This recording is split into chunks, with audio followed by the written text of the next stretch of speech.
Good morning students. आज हम लोगों का ये 31वां सेट है। आज जो क्वेश्चन है सभी इकोनॉमी का ही है। और जैसा कि कल कुछ लोगों ने कहा था कि सर कुछ क्वेश्चन बढ़ा दीजिए, 10 कहने की मांग हुई थी तो 10 तो हम नहीं कर पाए हैं, लेकिन क्वेश्चन की संख्या 7 कर दिए हैं। 2 क्वेश्चन बढ़ पाया है, इससे ज़्यादा बढ़ाना अब संभव भी नहीं है ना।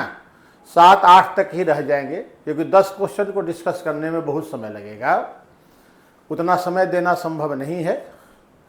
आज का जो पहला है क्वेश्चन, निम्नलिखित में से कौन सा संभावित रूप से भारतीय अर्थव्यवस्था में मुद्रास्फीति जनित मंदी में योगदान कर सकता है। मुद्रास्फीति जन्य यानी अर्थव्यवस्था में मुद्रास्फीति भी है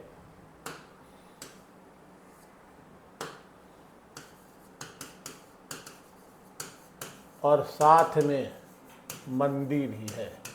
ये मुद्रास्फीति के साथ, रजनी गुड मॉर्निंग, मुद्रास्फीति के साथ यदि मंदी अर्थव्यवस्था में होती है, इसे स्टैगफ्लेशन कहा जाता है ना। मुद्रास्फीति यानी वस्तुओं और सेवाओं की कीमत बढ़ रही है और मंदी, ग्रोथ रेट में कमी आ रही है। दोनों को ही मिलाते हैं तो स्टैगफ्लेशन होता है। इसी को यहाँ मुद्रास्फीति जनित मंदी लिखा गया है। दोनों साथ साथ है। वैसे सामान्य विकास, गुड मॉर्निंग, वैसे सामान्य अर्थशास्त्र में है कि अगर अर्थव्यवस्था में मुद्रास्फीति है तो मंदी की स्थिति उत्पन्न नहीं होगी। कारण इसका होता है, मान लो अगर मुद्रास्फीति है यानी लोगों के पास मुद्रा है, तब क्या होगा, मांग बनी रहेगी। मांग बनी रहेगी तो रोजगार बना रहेगा, रोजगार के बदले आर्थिक लाभ होगा, तो उत्पादन भी बढ़ाना पड़ेगा। तो उत्पादन में वृद्धि होगी तो मंदी कहाँ से आएगी। मंदी तो उत्पादन में क्रय में कमी के कारण होता है या लोगों की क्रय शक्ति घटने के कारण होता है। मुद्रास्फीति में तो ये भी ऑफिशियल कोई है भाई, गुड मॉर्निंग, तो मुद्रास्फीति में मंदी नहीं रहती है, लेकिन स्टैगफ्लेशन में मुद्रास्फीति के साथ ही मंदी रहती है। तो अब देख लेते हैं सरकारी खर्च में वृद्धि के कारण मुद्रास्फीति दबाव है ना। अगर सरकारी खर्च में कमी वृद्धि होती है तो मुद्रा का प्रसार होगा ही। मुद्रा बाजार में अधिक जाएगी तो मुद्रा का प्रसार होगा, मुद्रास्फीति की स्थिति उत्पन्न होगी। तो ये मुद्रास्फीति की स्थिति है। दूसरा, औद्योगिक उत्पादन में गिरावट और आर्थिक विकास में सुस्ती, यही तो मंदी की स्थिति है। इससे मंदी आ गई। कुल मांग और उपभोक्ता खर्च में कमी, जब मांग घटेगी तो उत्पादन भी घटेगा और उत्पादन का घटना ही मंदी है, तो ये भी मंदी की स्थिति हो गई। और घरेलू मुद्रा में यदि प्रसार होता है तो निर्यात घटता है ना। मुद्रास्फीति के कारण निर्यात घटता है और आयात बढ़ जाता है। तो वैसी स्थिति में ये भी, अगर निर्यात करने की क्षमता में गिरावट आती है तो विदेशी बाजार से वस्तुओं की मांग घट जाती है, तो ये भी मंदी का कारण हो जाता है। तो ऐसी स्थिति में इसका चारों उत्तर हो जाएगा, है ना। मुद्रास्फीति जनित मंदी का कारण सरकार के व्यय के कारण मुद्रा प्रसार का बढ़ जाना, औद्योगिक उत्पादन में गिरावट और आर्थिक विकास में सुस्ती, ये तो मंदी होता ही है। कुल मांग और उपभोक्ता खर्च में कमी के कारण वस्तुओं और सेवाओं की मांग घट जाती है, जो मंदी को दर्शाता है। और घरेलू मुद्रा प्रसार के कारण निर्यात में कमी आती है।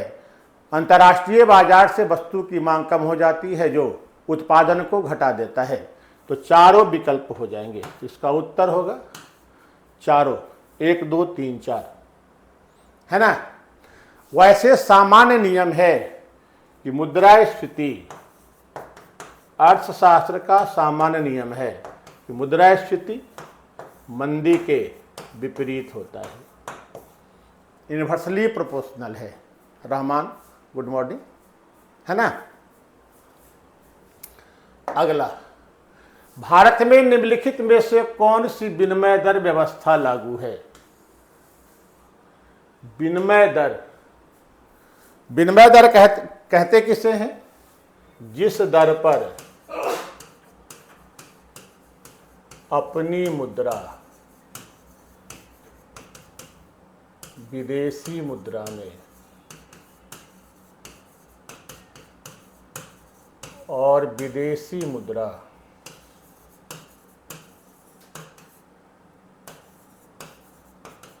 अपने देश की मुद्रा में बदलती है।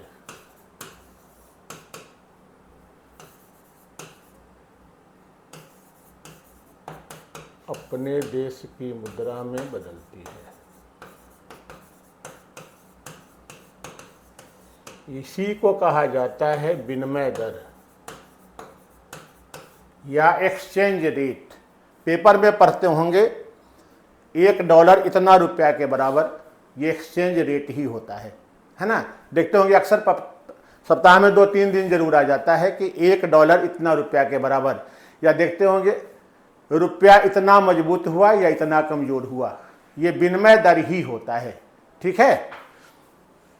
इसी को एक्सचेंज रेट कहते हैं। यानी इस रूप में अगर लिखना चाहते हैं तो अपनी मुद्रा विदेशी मुद्रा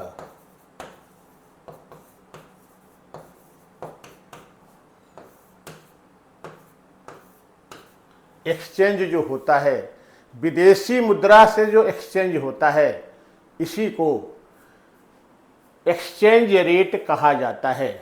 एक्सचेंज रेट की 3 व्यवस्थाएं हैं। एक कंट्रोल्ड होता है, तो आरबीआई तय करता है ना। अगर कंट्रोल्ड है, नियंत्रित है, तो आरबीआई के द्वारा तय किया जाएगा। इसमें किसी की कोई भूमिका नहीं होती है। आरबीआई जितना तय कर दिया उसी रेट पर ये एक्सचेंज होगा, रुपया विदेशी मुद्रा से या विदेशी मुद्रा रुपया से होगा। 1991 से पहले ये कंट्रोल्ड फ्लोटिंग रेट ही था। कंट्रोल फ्लोटिंग कहा जाता है।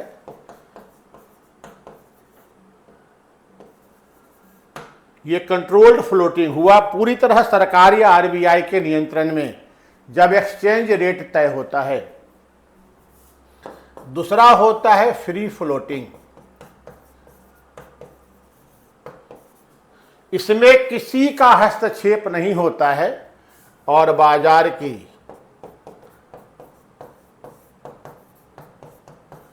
मांग और आपूर्ति के आधार पर तय होता है।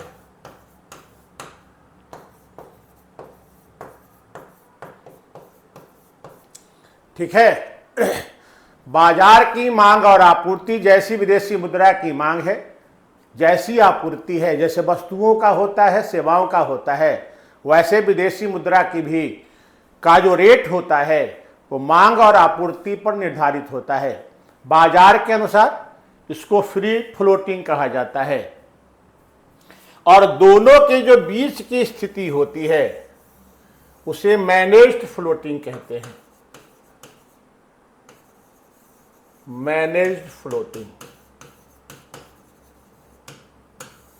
इसमें सामान्य तौर पर आरबीआई फ्री फ्लोटिंग का पालन करता है।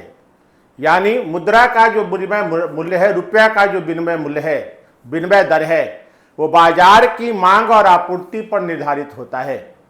लेकिन जब अधिक उतार चढ़ाव होने लगता है जिसका नकारात्मक प्रभाव अर्थव्यवस्था पर पड़ सकता है, तब आरबीआई हस्तक्षेप करता है। यानी आरबीआई विनिमय दर का निर्धारण नहीं करता है, प्रबंधन करने लगता है, मैनेजमेंट करने लगता है। उसी को मैनेज्ड फ्लोटिंग कहते हैं। अगर रुपया का वैल्यू तेजी से गिर रहा है तो जो आरबीआई के पास विदेशी मुद्रा है वो बाजार में बेचकर संतुलित करता है, और अगर रुपया ज्यादा मजबूत हो रहा है तो बाजार में जो अतिरिक्त विदेशी मुद्रा होती है उसे आरबीआई खरीद कर बाजार से बाहर कर देता है, जिससे कि एक सामान्य दर निर्धारित हो जाता है। इसी को मैनेज्ड फ्लोटिंग कहते हैं। तो यहां पर सोने का मानक तो चल नहीं रहा है, नियत परंतु समायोज्य है ऐसा भी नहीं, मैनेज्ड फ्लोटिंग है ये। मैनेज्ड फ्लोटिंग इसी को कहते हैं। तो यही उत्तर होगा। मैनेज्ड फ्लोटिंग का मतलब हुआ जैसे कंट्रोल्ड फ्लोटिंग,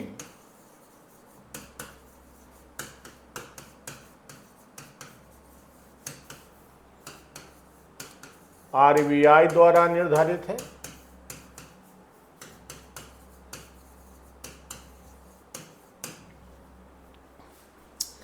फ्री फ्लोटिंग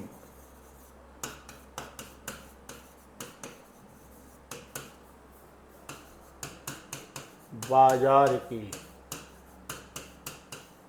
मांग और आपूर्ति द्वारा निर्धारित होता है।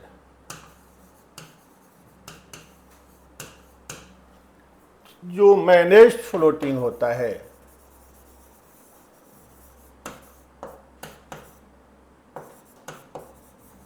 वो होता है सामान्य स्थिति में, जब नॉर्मल स्थिति चलती है, फ्री फ्लोटिंग।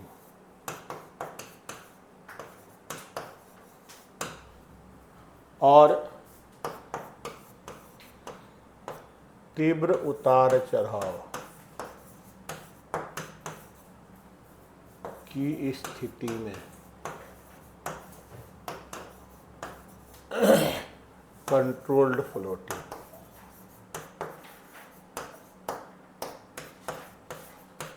हालांकि ये कंट्रोल जो होता है अप्रत्यक्ष ही होता है, प्रत्यक्ष नहीं होता है, अप्रत्यक्ष ही रहता है। इसी को मैनेज्ड फ्लोटिंग कहते हैं। ठीक है, तो उत्तर हो जाएगा मैनेज्ड फ्लोटिंग ही। ठीक है। तीसरा, प्रभावी बजट केंद्रीय बजट 2024-25 में प्रभावी राजस्व घाटा जीडीपी का 0.6% रहने का अनुमान किया गया है। ये होता क्या है प्रभावी राजस्व घाटा? ये भारत में पहली बार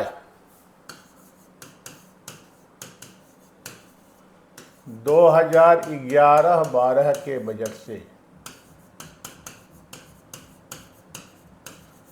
प्रभावी राजस्व घाटा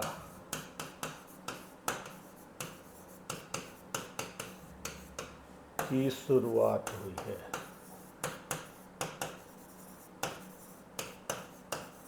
उसके पहले नहीं हुआ करता था। ठीक है, ये एक बार बीपीएससी में लगता है 56-59 में पूछा भी गया था कि प्रभावी राजस्व घाटे की शुरुआत केंद्रीय बजट में कब से की गई है। तो 2011-12 से शुरू हुआ है। राजस्व घाटे को युक्ति संगत बनाने के लिए, या राजस्व असल में होता क्या है कि राजस्व घाटा होता है राजस्वगत व्यय माइनस राजस्वगत आय। इसी को राजस्व घाटा कहते हैं।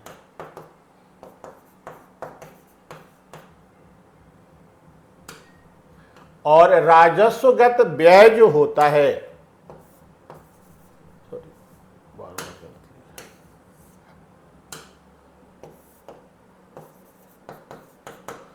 राजस्वगत व्यय जो होता है सरकार का रोजाना का व्यय होता है, दैनंदिन का व्यय होता है और अनुत्पादक व्यय होता है।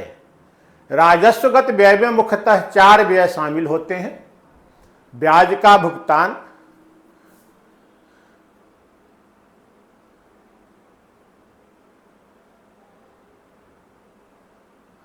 प्रशांत कुंदन कुमार के नाम से आया है भाई। ठीक है प्रशांत, जुड़िए। तो राजस्वगत व्यय होता है अनुत्पादक व्यय।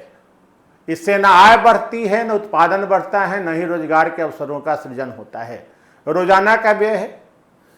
अब अगर राजस्वगत घाटा बढ़ता है तो इसे सरकार की फिजूल खर्ची मानी जाती है, सार्वजनिक धन की बर्बादी मानी जाती है। तो सरकार को आलोचनाओं का सामना भी करना पड़ेगा। लेकिन तब सरकार ने यह दिखाना शुरू किया कि जो राजस्वगत घाटा है इसका कुछ हिस्सा हम पूंजीगत साधनों में निवेश करते हैं। तो निवेश अगर दिखा दिया जाएगा तो आलोचना कम होगी, नहीं होगी। हर व्यक्ति अपनी कमाई का एक छोटा सा हिस्सा निवेश जरूर करना चाहता है और वो एक सकारात्मक पहलू होता है। इसके लिए किसी की आलोचना नहीं की जाती है, सरकार की भी आलोचना नहीं होगी। तो इसीलिए ये दिखाने की शुरुआत हुई, क्योंकि राजस्वगत व्यय अनुत्पादक व्यय है, गैर विकासात्मक व्यय होता है, जबकि निवेश विकासात्मक व्यय है ना। उससे जो साधन तैयार किए जाते हैं उत्पादन को भी बढ़ाता है, आय को भी बढ़ाता है, रोजगार का नया अवसर भी पैदा करता है। तो सरकार ने प्रभावी राजस्व घाटे के तहत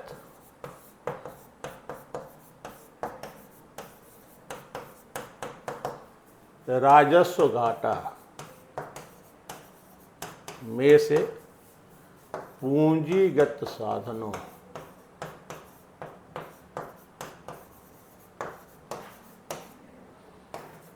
पर निवेश को घटाना शुरू किया। इसे ही प्रभावी राजस्व घाटा कहते हैं, है ना। राजस्व घाटा माइनस ब्याज भुगतान, ऐसा कोई घाटा नहीं निकाला जाता है। ये भी नहीं निकाला जाता है राजकोषीय घाटा में से पूंजीगत साधनों पर निवेश, दोनों एक ही विकल्प हो गया है, दोनों गलत है। राजस्व घाटा माइनस पूंजीगत साधनों में निवेश, इसका यही उत्तर होता है ना। जो राजस्व घाटा है उसमें से जो पूंजीगत साधनों पर व्यय किया गया उसी को प्रभावी राजस्व घाटा कहते हैं। इसे भारत में केंद्रीय बजट 2011-12 से इंट्रोड्यूस किया गया है। ठीक है। इसके बाद केंद्रीय बजट 2024-25 में सरकार के कर राजस्व से होने वाले आय को घटते हुए क्रम में व्यवस्थित कीजिए और सही क्रम उत्तर चुनिए, है ना। सबसे अधिक इस बार थोड़ा बदला हुआ है।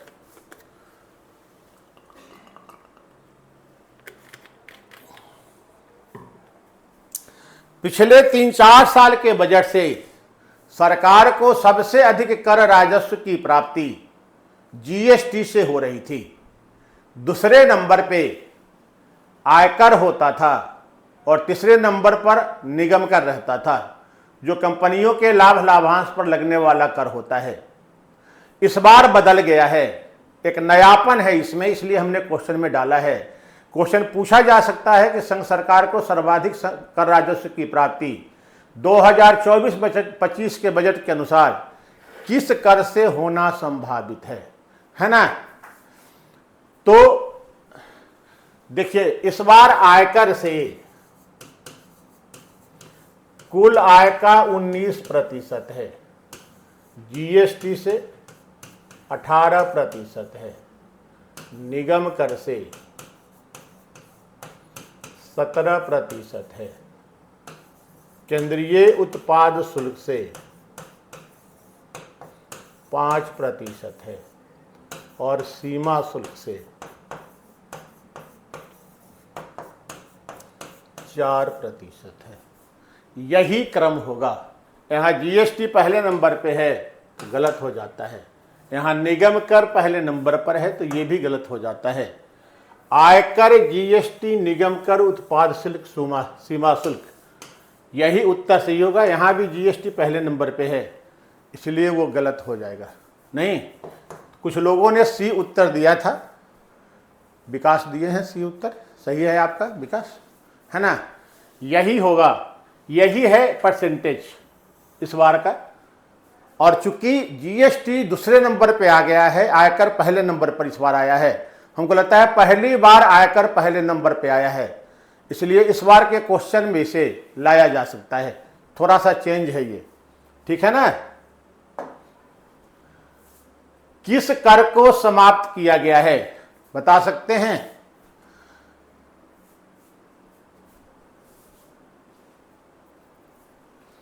किसी निवेशक का शेयर यदि अधिक मूल्य पर लगता है, बिकता है, जो निर्धारित मूल्य है उससे अधिक मूल्य पर अगर निकलने लगता है, उससे जो अतिरिक्त धन की प्राप्ति होती है उस पर लगने वाले कर को एंजल टैक्स कहा जाता है। इस बार के बजट में एंजल टैक्स को ही समाप्त किया गया है। ये भी थोड़ा अलग सा दिखा था, इसलिए हमने इसे क्वेश्चन के अंतर्गत शामिल कर लिया है। एंजल कर, एंजल होता है, एंजल नहीं है।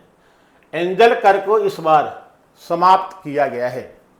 ये शेयरों से अधिक होने वाली आय से पर लगने वाला कर होता है, जिसे इस बार समाप्त किया गया है।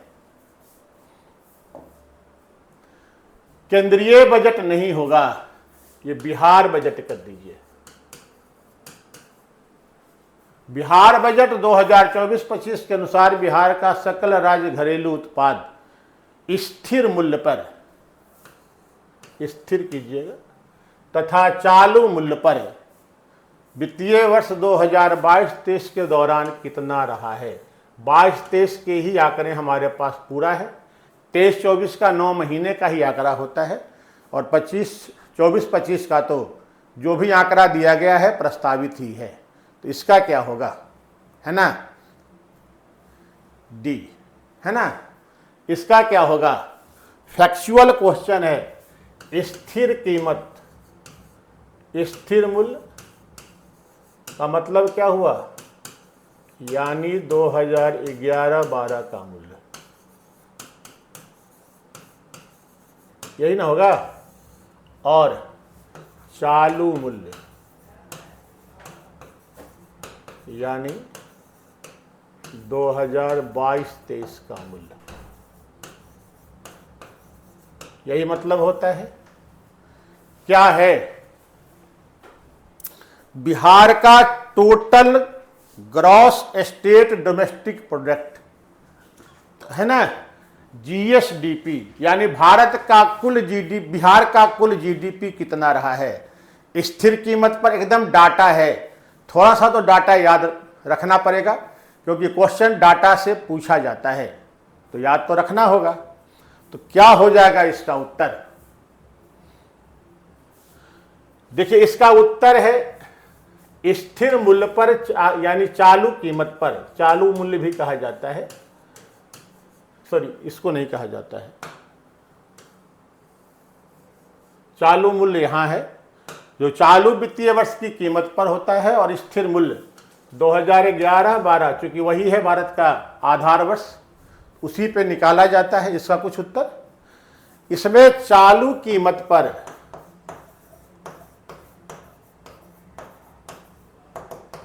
7.5 है लाख करोड़। थोड़ा सा बिहार का है तो देख लीजिएगा, दो चीज डाटा में से तो है, करीब 10 वो डाटा होगा। इसमें जीएसडीपी को जरा देख लीजिएगा, प्रति व्यक्ति आय, हालांकि हम क्वेश्चन के रूप में सबको ले आएंगे जिससे कि एक याद रहेगा। तो चालू कीमत पर है 7.5 लाख करोड़ रुपया, और स्थिर कीमत पर है 4.4 लाख करोड़ रुपया। ये स्थिर कीमत पर है।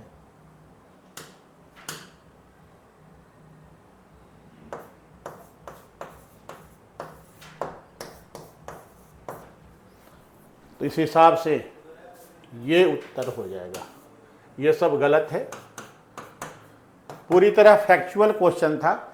चूंकि ये सब आपको देखना होगा, बिना देखे उपाय नहीं है, कुछ तो डाटा याद रखना ही होगा जब इकोनॉमी पढ़ रहे हैं तो, ठीक है। तो देखना होगा, देखने के हिसाब से, है ना। यही सब है, क्वेश्चन के रूप में आते रहेगा। हम जितना संभावित है हमारे नज़र में जो क्वेश्चन के रूप में आपसे पूछा जा सकता है, हम सबको क्वेश्चन में लाते रहेंगे, बस आप यहाँ से नोट कर लीजिएगा, ठीक है। और आज का अंतिम क्वेश्चन है, बिहार के जो आर्थिक समीक्षा कहता है कि बिहार के जीएसडीपी में प्राथमिक क्षेत्र की हिस्सेदारी 20.7% है। आर्थिक समीक्षा 2023-24 के अनुसार इसमें जो है प्राथमिक क्षेत्र की हिस्सेदारी बिहार में, बिहार के संदर्भ में है 20.7% है। द्वितीयक क्षेत्र का भी 20.7% ही है। ये आर्थिक समीक्षा के अनुसार है। और तृतीयक क्षेत्र का, अब इसी में से घटा दीजिए तो क्या 58.6% सेवा क्षेत्र का है। बिहार के सकल घरेलू उत्पाद में तीनों क्षेत्रों की हिस्सेदारी यही है। इसमें जो श्रम शक्ति लगी हुई है वो पूरी तरह तो याद नहीं आ रहा है जी, लेकिन श्रम शक्ति जो संलग्न है, ऐसे लिखिएगा, प्राथमिक क्षेत्र में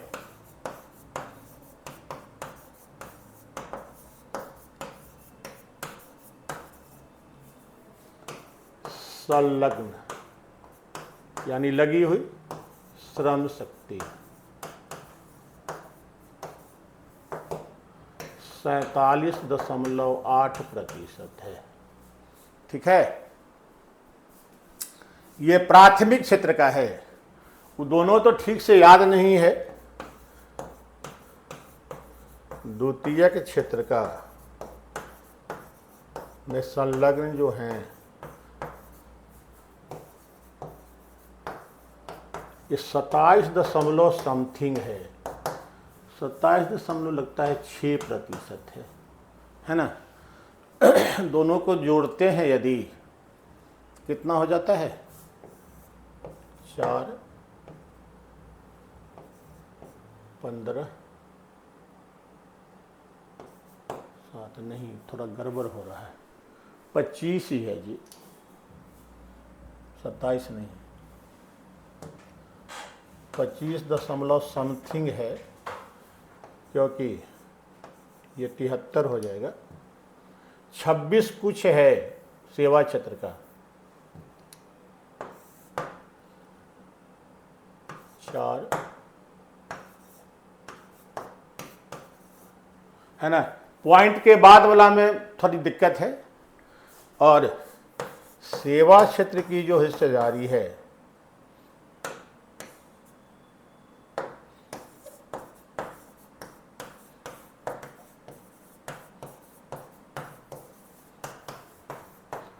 वो 26.6% है। थोड़ा सा इसको चेक कीजिएगा। ये तो कन्फर्म है, ये तो इतना है ही, चूंकि क्वेश्चन में है ये। इसमें पॉइंट के बाद कुछ चेंज होगा, देख लीजिएगा, नहीं तो आज अंतिम क्लास है, जब छुट्टी के बाद मिलेंगे तो इसको ठीक करा देंगे, है ना। ये हिस्सेदारी है तीनों क्षेत्रकों की, प्राइमरी, सेकेंडरी और टर्शियरी की। और इसमें कृषि क्षेत्र में 47.8% श्रम शक्ति इन्वॉल्व है। जो श्रम शक्ति होता है, प्राथमिक क्षेत्र में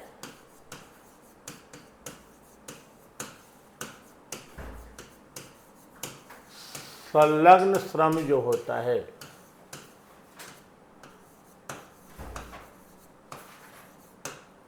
इसे रेड कॉलर जॉब कहा जाता है।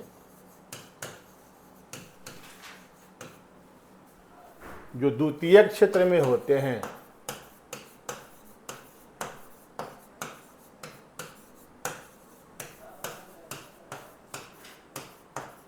दो प्रकार के होते हैं यहाँ श्रमिक।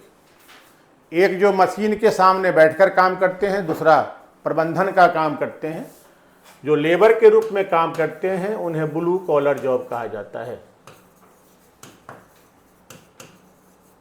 और जो प्रबंधन में बैठकर काम करते हैं उन्हें व्हाइट कॉलर जॉब कहा जाता है। और जो तृतीयक क्षेत्र में करते हैं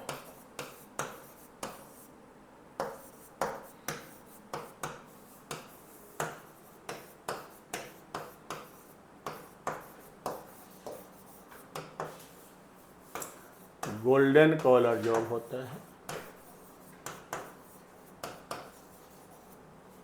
है ना।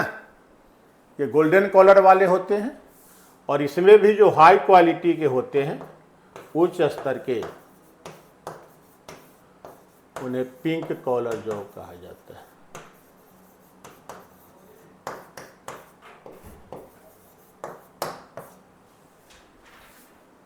ठीक है ना। इस रूप में ये 3 श्रम कहलाते हैं। यहां पर थोड़ा सा एक चीज और देख लीजिएगा। ये तो हमने बिहार के संदर्भ में चर्चा किया हम लोगों ने कि 47.8, 25.6 और 26.6% श्रम की उपलब्धता है बिहार में विभिन्न क्षेत्रों में।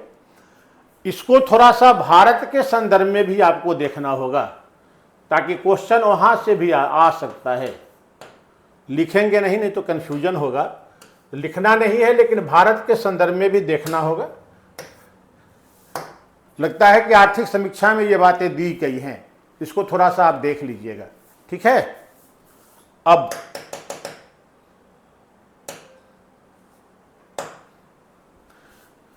स्टैगफ्लेशन की स्थिति, मुद्रास्फीति जनित मंदी की स्थिति कैसे आ सकती है।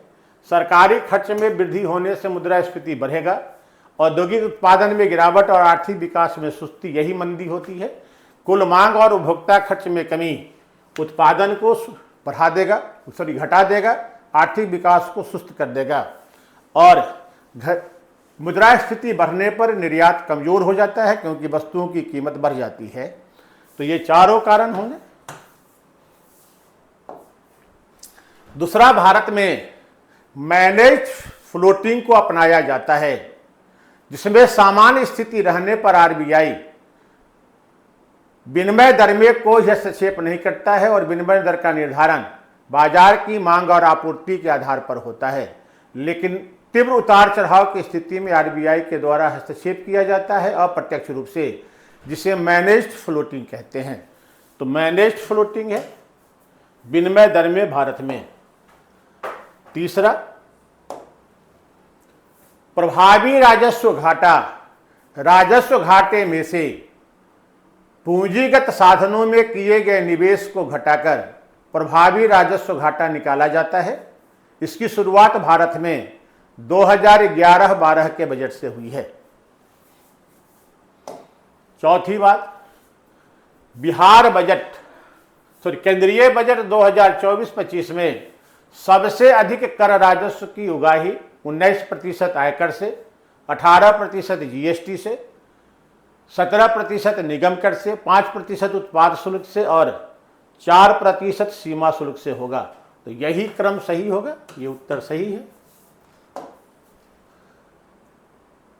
एंजल कर को 2024-25 के बजट में समाप्त किया गया है ना। जो निवेशकों को उनके शेयर पर अधिक मूल्य जो प्राप्त होता है उससे प्राप्त धनराशि पर लगाया जाता है। तो यही उत्तर सही है। और बिहार में लगभग 47.8 चालू कीमत और स्थिर कीमत पर बिहार का जीएसडीपी क्रमशः 7.5 और 4.4 लाख करोड़ रुपया इस बार की आर्थिक समीक्षा में कहा गया है। तो यही उत्तर है। और बिहार में प्राथमिक क्षेत्र में कुल श्रम का 47.8% हिस्सा काम करता है, संलग्न है। द्वितीय क्षेत्र में 25.6% और तृतीय क्षेत्र में 26.6% जनसंख्या कार्यरत है। यही आज का क्वेश्चन था। अब आज का सेशन समाप्त होता है। 4 दिनों की छुट्टी रहेगी, 10, 11, 12 और 13। फिर 14 को हम लोग मिलेंगे, ये सेशन चलेगा। 4 दिन की दुर्गा पूजा की छुट्टी है। मेरी ओर से आप सबों को दुर्गा पूजा की ढेर सारी बधाइयाँ हैं, शुभकामनाएं हैं। खूब मौज मस्ती से मज़े से दुर्गा पूजा मनाइए। परीक्षा का डेट भी थोड़ा बढ़ने वाला है, ये मीडिया वगैरह में भी आ चुका है, लेकिन बहुत निश्चिंत नहीं होना है, बहुत लापरवाह नहीं होना है, गंभीरता को बनाए रखना है। बहुत काम मानसिक रूप से ही निकाले जाते हैं, है ना। थोड़ा सा ढिलाई किए तो स्थिति गड़बड़ा सकती है, इसलिए कहीं से भी गंभीरता में कमी नहीं लाना है, लापरवाही अपने ऊपर हावी नहीं होने देना है। त्यौहार है, मनाना है, वो भी हम ही लोगों के लिए होता है, न मनाए तो फिर त्यौहार ही नहीं रहेगा। उसे भी मनाइए, लेकिन अपने काम पर ध्यान देते हुए। तो आज तक के लिए इतना ही। एक बार फिर से आप लोगों को शुभकामनाएं हैं दुर्गा पूजा की। दुर्गा पूजा की छुट्टी के बाद मिलते हैं 14 तारीख को। धन्यवाद।